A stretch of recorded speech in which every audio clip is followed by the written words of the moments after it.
हाल ही में भारत के विदेश सचिव विक्रम मिस्री साहब ने बताया कि भारत के प्रधानमंत्री नरेंद्र मोदी और यूएसए के प्रेसिडेंट डोनाल्ड ट्रंप के बीच में फोन पर बातचीत हुई है। दरअसल यह मीटिंग कनाडा में चल रहे G7 समिट के दौरान ही होनी थी, लेकिन यूनाइटेड स्टेट के प्रेसिडेंट डोनाल्ड ट्रंप के समय से पूर्व वापस यूएसए लौट जाने की वजह से उस समय यह मीटिंग नहीं हो पाई। इस बातचीत के दौरान प्रधानमंत्री मोदी ने प्रेसिडेंट ट्रंप को 22 अप्रैल से 10 मई के बीच हुई घटनाओं के बारे में बताया।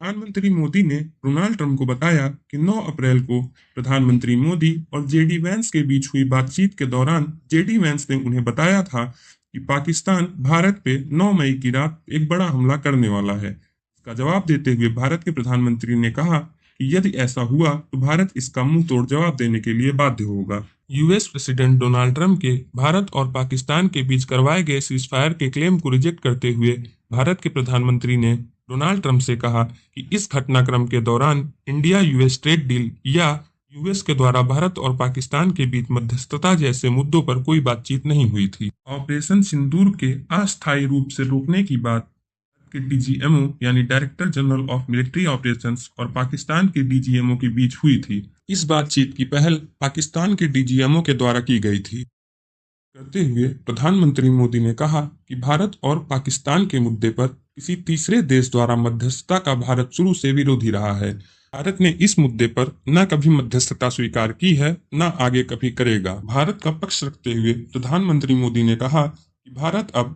आतंकवाद और आतंकवाद के पनाहगारों के बीच में कोई भी अंतर नहीं करेगा। पीएम मोदी ने यह भी कहा कि ऑपरेशन सिंदूर अभी जारी है। आपका इस पूरी घटना पर क्या विचार है, कमेंट सेक्शन में अवश्य बताएं।